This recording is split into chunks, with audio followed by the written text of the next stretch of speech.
All right, got that. Thank you very much for the calls today on the stocks and, of course, the market as a whole. Well, let's move on to an interesting story on the macros.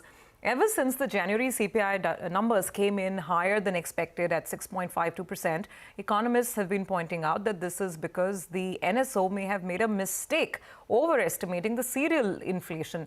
SBI, however, argues that the CPI figure of 6.52% may be correct.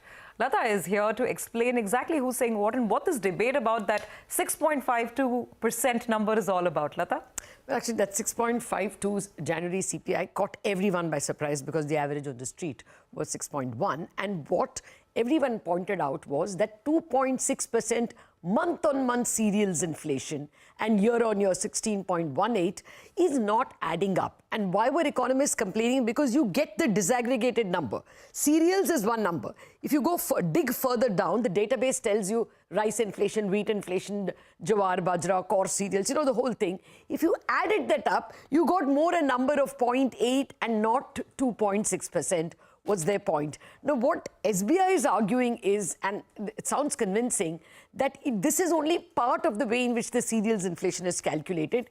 Remember, on December 23rd, the government ended the Anna Yojana. And instead of getting 10 kilos of nearly free food grain, 5 kilos was free and 5 kilos was 2 rupees, the government collapsed it and said only 5 kilos are going to be available free. So the common Indian actually went to the shops to buy the remaining part of the grain, and the NSO has added the market price of the remaining grain, and that is why the cereals inflation is higher than what economists are mathematically calculating. In fact, the SBI report is very interesting. Soumya Kanti Ghosh, the chief economic advisor, is pointing out that if you added the items and came to the whole, then fuel inflation has been repeatedly understated.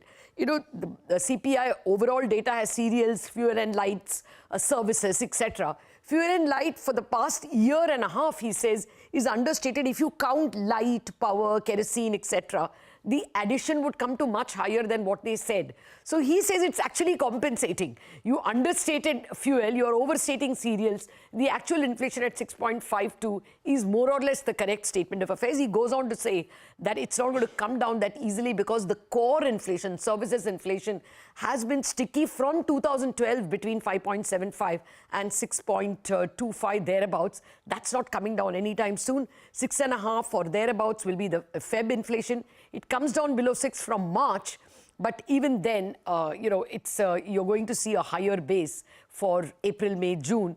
People were expecting it to come under 5. Now it's going to be probably 5.1 or something, despite the very high base. Short point, you should expect the Reserve Bank to keep rates higher for longer.